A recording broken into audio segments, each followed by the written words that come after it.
God damn it, I really should have cleared my browser history before I got stuck here. If someone finds it, I'm probably better off not even trying to get back. Hello everyone. You're probably wondering where I am. Let's just say, I am stuck in a virtual world. I got an email asking if I wanted to be a beta tester in this huge new revolutionary game. Of course I said yes, but I should have found it a bit suspicious when it was from a company I've never heard about. Also, for some reason they needed all my medical reports, but it is what it is. They sent me a cool full-body VR system to play the game, and then I got in here. And now I am stuck on the first boss, known as finding the log out button. Yeah, I've been here for a week, and my UI isn't helping either. Every time I open it up, it keeps telling me that I'm gonna die in here. One of my high school teachers told me the same thing, but joke's on him because I am in a virtual world and he is not. I mean, I am here against my will, but that's besides the point. The point is, they sent me a sword today. I haven't seen it yet, but I already know it's badass.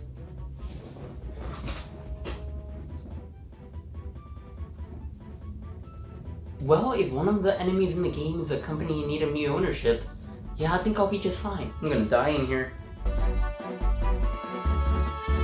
Oh, I've heard about this anime. It's the one about the incest side plot.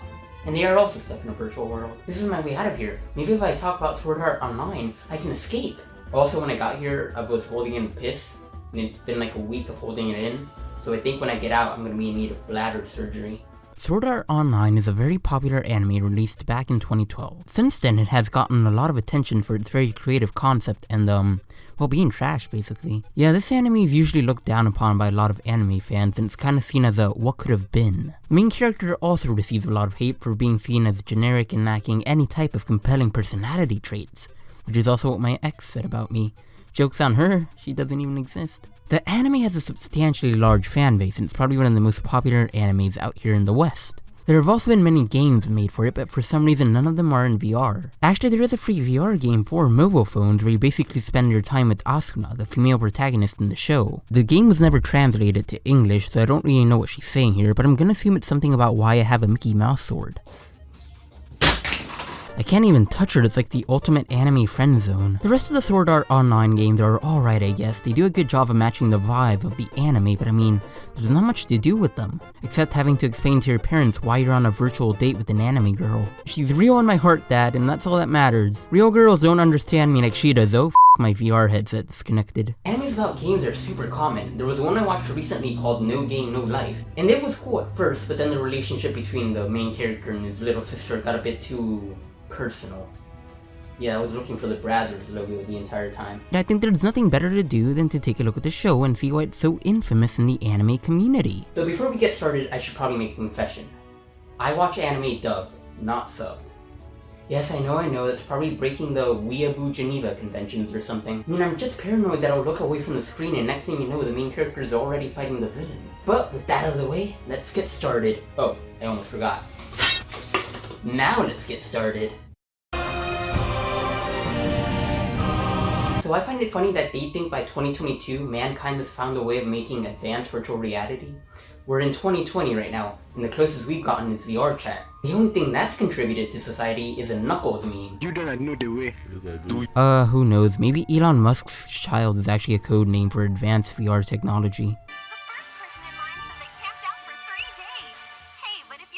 I want to point out that it's so weird that absolutely not one of the comments is self-promoting. Like, I find it hard to believe someone isn't going, humanity found a way to hijack people's brains, but my videos will also hijack your brain with entertainment. Please subscribe, I spent all my money on Sword Art Online merch. And here we meet our main protagonist Kirito, and he's teaching his friend Klein how to use the advanced gamer technique known as throwing a f***ing rock. Something that only the most elite gamers know how to do. Where'd the logout button go? It should be there. Nope. It's not there. After he found out they can't leave the game, Klein throws a fit because he ordered the pizza earlier and now he can't leave to go get it, but I think he's got bigger problems than pissing off Pizza Hut. It's kind of stupid that they think the log off button not being there is a glitch. Like, a developer really made a photorealistic VR game, but they forgot to add the log off button. I wonder if developers in real life would ever adopt that tactic of getting rid of the log off button, so the only way you don't lose your save data is to keep the game open forever. No, but no developers are shady enough to. Oh my god, someone's gonna do that. Every player in the game gets teleported to the center, and they said there were 10,000 copies of the game sold, and let me check real quick if that's 10,000 people. 1, 2, 3, 10,000, yeah, that checks out. The creator of the game appears and gives them some nice motivational news.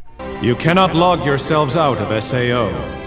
and no one from the outside will be able to shut down or remove the nerve gear from your head. Damn it, I'm so tired of being lied to by game developers. The description of the game clearly said we may be held against our will. The transmitter signals in the headgear work just like microwaves. If the safety's disabled, it could fry your brain. Wait.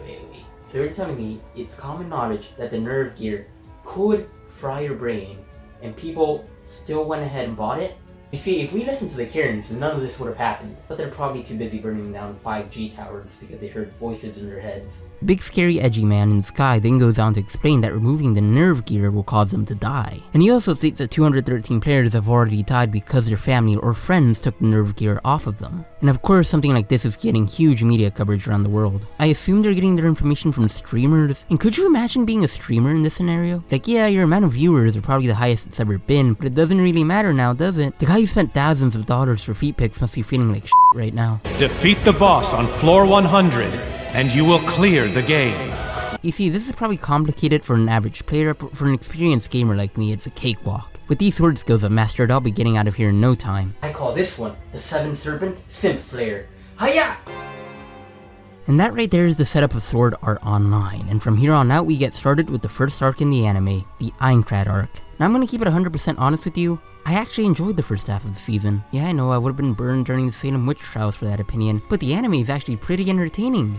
For now. Now we pick up a month later, and so far 2,000 people have died, and not one person has managed to clear the first floor, since no one has been able to find the boss. Now the players are having a meeting in order to find the boss room. I mean, you'd think having a meeting about what to do would be the first thing you do in this scenario, but I'm not the one stuck in a game, so what do I know? Kirito steps up and says he'll help clear the boss room, and you'd think if it was so easy to find, they'd have already cleared it by now. And Kirito is accompanied by a girl in a hoodie. I know we're in a life or death situation right now, but I have to be edgy and mysterious for the sake of the plot. They get into a big fight with the boss and some people die in the process. Why is he so sad? Just respawn like everyone else. Oh wait. And we finally get to see the face of the cloaked girl, and oh my god, she's cute.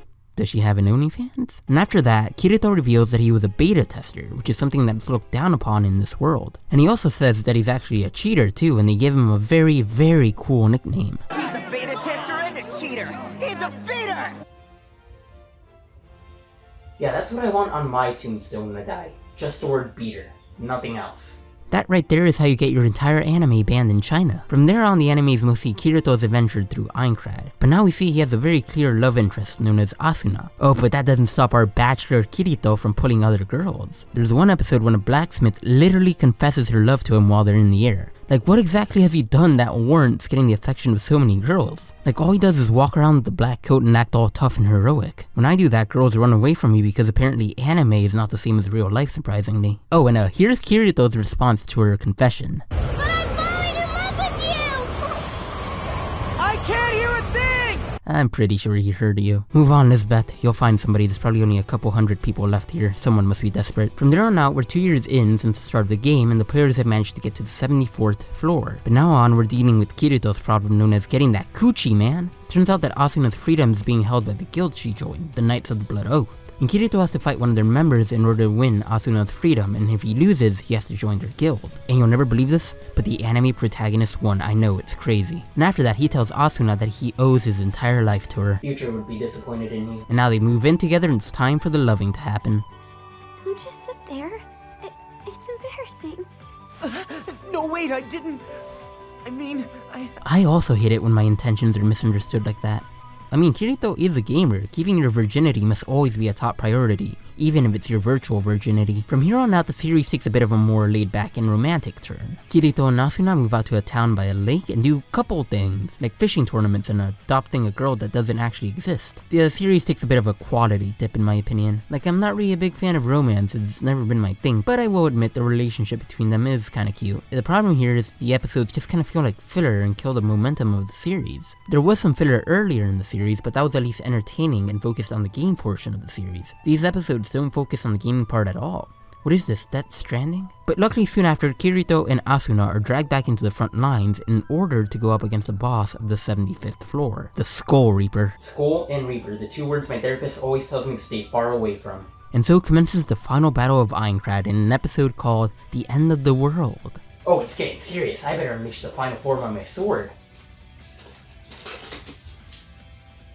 and the player has actually managed to take down the Skull Reaper. There is a twist, and it's revealed that this guy is actually the creator of the game, Kayawa Akihiko.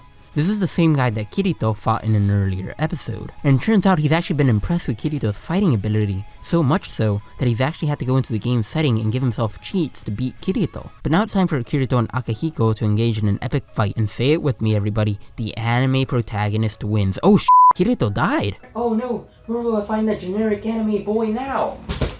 Not really, he uses the power of his virginity to stab Akihiko and thereby killing the creator of the game. And then Akihiko says, you know, setting up a virtual death trap under the guise of being a VR MMO isn't the best idea, and he logs out the remaining players. The ones that actually died can go f*** themselves though. And Kirito wakes up from the hospital and is on his way to find Asuna, thus ending the Aincrad arc. Now to be completely honest with y'all, I think most people who hate this arc are blinded by what's to come. This was a very enjoyable watch and really entertaining to anyone who enjoys fantasy animes. I do agree that most, if not all of the characters feel underwritten and also lifeless. Most of them don't really have distinguishable personalities, but the fight scenes and the world building are enough to pull the series together, and it's a very fun time for any anime fan. Left me excited to see what would come next and what direction the series would take and how they could play with the concept of a life or death game some more. I legitimately wanted to see where this series would go. Oh, how I would regret those words.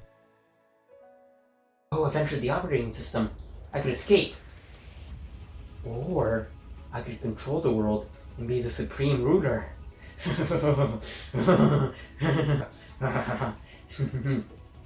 Wonder if I can make anime girls real now.